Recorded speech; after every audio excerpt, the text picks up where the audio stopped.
Usually, when we think about gravity, we think about it purely as a physical, inescapable force, like an apple falls from a tree or planets orbit the sun. Right. Yeah. It's just mass, pulling on mass. Exactly. It's this very clean, totally observable mechanic of the physical universe. Is a fundamental law of physics. I mean, it operates entirely without prejudice, really just measuring density and distance. But what if gravity wasn't just physical? What if there was a spiritual gravity? Oh, that's an interesting way to frame it.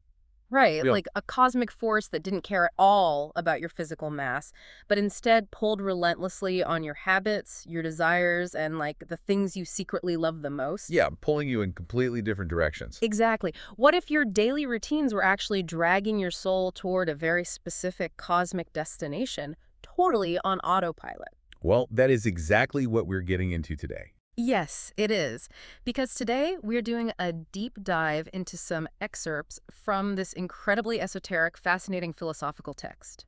It's titled The Great Cosmic Alignment of Souls by an author named Feng, and the translation was edited by Kinyu. And it is quite the text. It really is. Our mission for you today is to unpack this text's deeply intricate cosmological framework. It basically takes these ancient-sounding spiritual concepts and crashes them directly into the mechanics of the modern digital age. Which is such a wild juxtaposition. Yeah. But it is essential to approach this text as a profound thought experiment. Yeah, definitely. We are essentially stepping inside the author's highly specific worldview to analyze how it categorizes human behavior, Sure. our underlying desires, and the ultimate architecture of the cosmos. Okay, let's unpack this, because the central premise we're dealing with here is that the universe is currently undergoing this massive alignment or sorting process, right? Right. But crucially, this process is entirely neutral. The sorting mechanism itself is where this text completely redefines the idea of cosmic justice. I mean, the foundational rule Feng lays out is surprisingly simple. All things follow their kind. Yes, the text explicitly states, all people follow their hearts, all hearts follow their spirits, and all spirits follow their masters. It paints a picture of a universe operating on this strict, unbreakable principle. Entities just naturally return to their own resonance. Like gods return to gods, Buddhas to Buddhas, ghosts to ghosts. What's really fascinating here is the specific imagery used to describe this mechanism. The text refers to the heavenly net. The heavenly net, I love that term. It's very evocative. It says, the heavenly net is vast and all-encompassing, loose yet never missing anything. Loose yet never missing anything. That is just a terrifyingly elegant way to describe a system. It really is. It implies you have the freedom to move around, to make choices, but you can never actually step outside the boundaries of the sorting algorithm itself. Precisely. And if we connect this to the bigger picture, a loose net means the universe doesn't have to micromanage your behavior at all. It just lets you be whatever you are. Exactly. This implies an inescapable, natural sorting order based on passive alignment rather than, active judgment. There's no cosmic tribunal sitting there weighing your deeds on a scale. No, not at all. It is simply the nature of the universe organizing itself. It's much like water finding its own level, or oil separating from water. So it functions like a giant spiritual magnet. You just kind of fall into the bucket you naturally resonate with. Right. The text says that if you align with the Tao delights in you. If you align with virtue, virtue delights in you. And here is the part that really challenged my traditional understanding of these types of texts. The neutrality of it. Yes. It is not just about good or righteous things. The text explicitly states that if you align with thieves, thieves delight in you. Yeah, that's a jarring realization. If you align with greed, greed delights in you. If you love deceit, deceit claims you. The universe isn't actually punishing bad behavior at all, is it?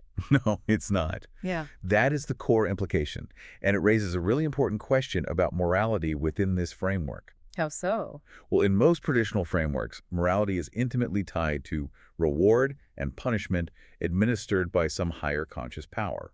Right. Yeah, like a divine judge. Exactly. But here, the universe is functionally indifferent.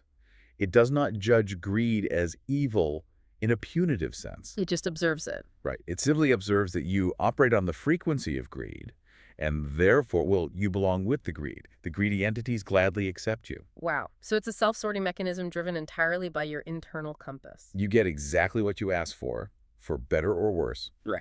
Because the universe respects your choice enough to just give you over to it completely. Which honestly creates a mechanical problem in my mind. Oh, what do you mean? Well, if the sorting is perfectly automated and naturally attracts, Earth shouldn't look the way it does. We are clearly not sorted right now. I see what you're saying. Yeah, you look out the window and you see absolute chaotic mixing. You see incredible virtue right next to profound greed every single day. So what exactly is this physical world's function while we wait for the algorithm to categorize us? That's a great observation. The text accounts for that paradox by framing the human world not as a final destination, but as a transit station. A transit station. Yes, it is a temporary, highly chaotic crossroads for life, coming from both the highest realms and the lowest realms. So we are basically sitting in a giant cosmic airport terminal, and flights from every possible spiritual dimension have all been grounded here simultaneously. That's a really good analogy, and the text gets incredibly specific about who is in this terminal with us. Oh, it does. It claims that beings from all realms, like gods, Buddhas, devils, demons, monsters, and ghosts, are right here. They're walking among us right now. Fulfilling their roles to guide their respective souls back to where they belong. So they're acting as cosmic ushers, basically. Exactly. They aren't trying to convert you or preach to you. They're simply scanning the terminal to find the souls that already resonate with their specific frequency. Just preparing to escort them to their proper departure gate. Right. Well, let's look at the demographics of this transit station, because the ratios the author provides paint a very stark, almost isolating picture of the cosmos. The numbers are definitely eye-opening. Yeah. The text says that beings who can become gods are as rare as phoenix feathers and unicorn horns. Which establishes immediately that absolute divine purity is virtually non-existent in the human transit station. It's a statistical anomaly. Very much so. And it continues. Buddhas are as few as morning stars, and celestial beings can be counted on one hand. So the absolute highest spiritual tiers are essentially empty. Completely empty. But then we look at the middle and lower tiers. Humans are abundant and visible everywhere. Devils are sparse like desert plants. But then we get to demons. This is where the math gets a bit unsettling. Yeah, the text says demons are 1 in 100. If you pause and really apply that math to your daily life, it completely alters the landscape. Right. I mean, if you are walking through a busy city center or sitting in a packed stadium, 1 in 100 being a demon means you are physically brushing shoulders with several of them every single day. And the text defines these lower entities as agents of chaos and destruction. And it gets even denser at the very bottom. Monsters are described as widespread, and ghosts are, quote, shockingly numerous. Shockingly numerous. If we analyze this distribution, it reveals a profound pessimism, or perhaps realism, in the author's worldview. Earth is just a tremendously heavy, dense place in this cosmology. It really is. The author sees higher spiritual states, like the profound clarity of a Buddha or the purity of a god, as almost impossible achievements. Meanwhile, the lower, confused, or chaotic states are absolutely overwhelming the local environment. Most of the traffic in this transit station is either heading downward or just treading water. Earth is just overcrowded with souls who are lost in the noise, accompanied by a truly shocking number of ghosts. Which makes you wonder, if this transit station is so jam-packed and chaotic, how does the universe actually go about clearing it out? Right. How does the sorting actually happen? Exactly. How does the mechanism execute its function in a place this messy? Well, this is where the text introduces a major structural shift. It declares that the great cosmic adjustment of life has begun. Right. We're no longer just milling around in the transit station waiting for a flight. The text claims we have entered a swift harvest period. A harvest.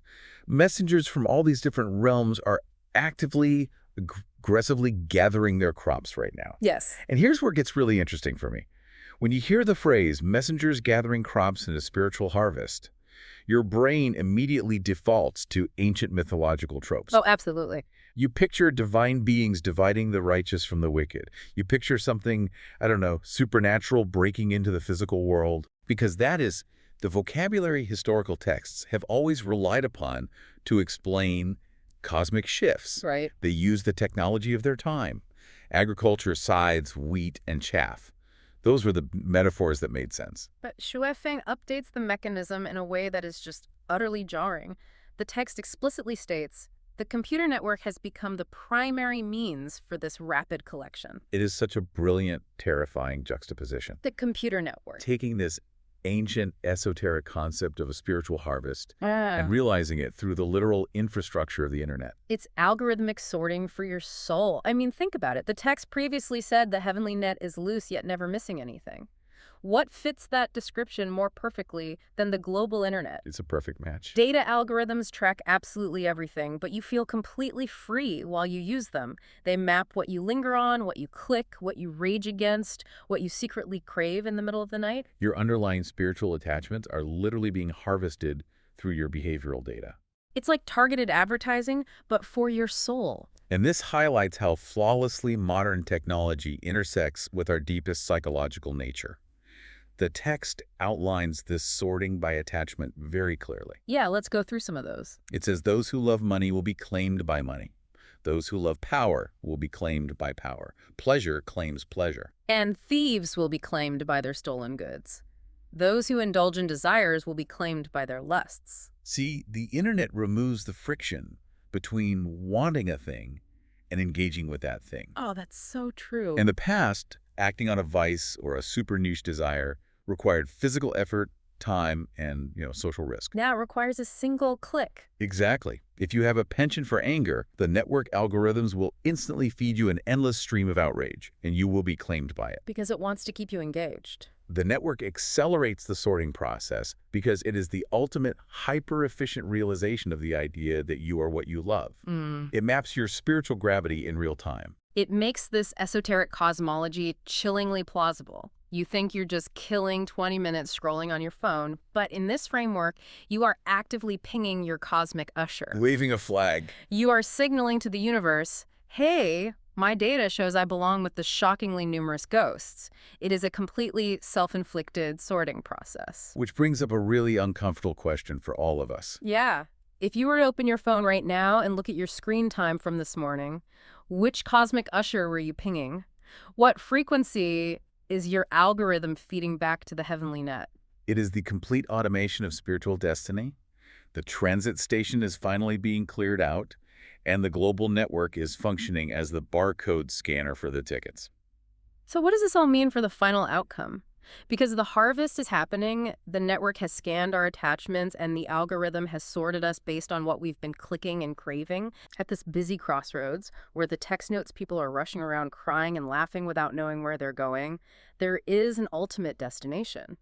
Once this data collection is complete, where do all these sorted souls actually end up? This is where Xu provides a highly rigid, meticulously categorized cosmological map. Yeah, the cosmic scoreboard. At the very end of the text, there's a list of 14 distinct final destinations. And what is vital to understand here is that these aren't just vague concepts of heaven or hell. No, they're incredibly specific. The destinations reflect highly nuanced degrees of virtue, vice, and most importantly, mental clarity. Let's dig into this because the specificity is wild, and I want to understand the logic behind these pairings. Let's start with the upward paths. Okay. The text says, those with supreme love ascend to become super celestial beings. Ultimate goodness makes you a Buddha. Supreme joy makes you a deity celestial being. But then there's this one. Those with supreme health will ascend to land celestial beings. I have to ask about this. Why does physical vitality or supreme health equal becoming a high-level spiritual entity? It does stand out, doesn't it? It feels incredibly out of place next to profound concepts like ultimate goodness or supreme love. It seems like a biological category mixed into a spiritual one. But if we trace the philosophical lineage the author is likely drawing from, specifically Taoist internal alchemy health is not merely the absence of disease. Oh, interesting. Yeah. Supreme health, in this context, implies an absolute flawless harmony between the physical body, the energetic mind, and the natural environment. So it's way deeper than just hitting the gym. Much deeper. A land celestial being is essentially an earthbound immortal. They are beings who have mastered the energies of the physical realm to the point of transcending physical decay. Ah, I see. So, supreme health is viewed as a profound spiritual achievement because it requires complete alignment with the fundamental life force of the universe itself. So it's not about having a good diet and exercising. It's about being in such perfect lockstep with the physical world that you basically become a permanent feature of it. That makes a lot of sense. Precisely. Okay, let's look at another one. Supreme kindness makes you a human celestial being. But then it says supreme loyalty gets you reborn into nobility. Yes. Why does loyalty specifically correlate with nobility? Well, because nobility, especially in historical frameworks, is the apex of a structured social hierarchy. Right. Loyalty is the binding agent that allows complex social structures to exist in the first place. Mm. If a soul's absolute defining characteristic is loyalty, the willingness to uphold structure and bind oneself to others, the algorithm naturally places that soul at the very top of the structured human hierarchy in the next cycle. It rewards the trait that maintains the system. And similarly, the text says that if you simply accumulate virtue, you will be reborn wealthy. That feels incredibly transactional to me. It is transactional. It treats basic virtue as a form of spiritual currency. Just a currency exchange. Yeah, it's not a transcendent, enlightened state like becoming a Buddha. It is a localized, worldly transaction. You put good capital into the human system, the universe balances the equation, and you receive human capital back in the next life. The math of the universe balancing its checkbook? Okay, but the downward and neutral paths are where the author's unique valuations get genuinely brutal. They really do. Let's talk about the drop-offs. If you are impartial, you return to the human path. Basically, if you didn't swing hard in any direction, you just ride the carousel again. You're back in the transit station. But then, quote, those with muddled minds will descend into the animal world. This is a crucial insight into what the text actually values. It places immense weight on mental clarity and conscious awareness. Over almost everything else. Exactly. A muddled mind implies living reactively, refusing to seek truth and acting purely on impulse. Just kind of sleepwalking through life. Yes, if you drift through your human life confused and operating only on base instincts, you are already vibrating at the frequency of an animal. So the universe simply downgrades your hardware to match your software. That's a great way to phrase it. And if you are worse than muddled, what if you are just totally apathetic? The text says, those who are indifferent will descend into the plant world. The plant world. I need to fully understand the logic of this one, because being indifferent, getting you demoted to a fern, is a stunning consequence. Why is indifference punished so severely, dropping you all the way past animals into the plant kingdom? Think about the defining biological characteristic of a plant in this philosophical context. Okay. It is entirely passive. It possesses zero agency. It cannot choose its environment. It cannot move. It merely exists and reacts to the sun and rain it is given. Wow. If a human being who possesses the ultimate gift of agency lives their life with total indifference, refusing to engage, refusing to care, feeling nothing for the struggles or joys of the world around them, they have spiritually become a plant already. They have abandoned their agency. Exactly. The sorting algorithm simply optimizes them into a biological form that requires zero agency. It is the ultimate manifestation of all things follow their kind. You act like a piece of furniture, you become a shrub. Basically, yeah. That is philosophically ruthless. The universe strips you of the agency you refuse to use. Okay, finishing at the bottom of the board. Those with malice will fall into the ghost world. Which explains why ghosts are shockingly numerous. There is a lot of low-level malice in the transit station. Yeah, that tracks. And then we reach the two hells. Those who are domineering will descend into the frozen hell, while those who are cruel will descend into the inflamed hell.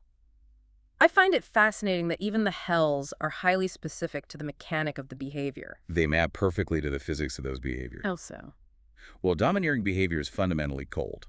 It is about control, suppression, restriction, and freezing others out to maintain absolute authority. It stops movement. I see. Cruelty, on the other hand, is hot. It is passionate, violent, chaotic, and it relies on the friction of inflicting active pain. So the environmental punishment is simply a physical manifestation of the energetic state the soul cultivated. Precisely. The absolute symmetry of it all is staggering. From the loose but inescapable heavenly net, down to the fact that your cruelty literally generates the heat of your own hell. If we were to synthesize the core philosophy we've explored today in Sui Feng's cosmology, it really boils down to this. Your ultimate cosmic destination is not determined by a judge sitting on a throne at the end of time weighing your good deeds against your bad. No, it's totally automated. It is determined solely by the natural, inescapable gravity of your own daily habits, your secret desires, and your energetic alignments.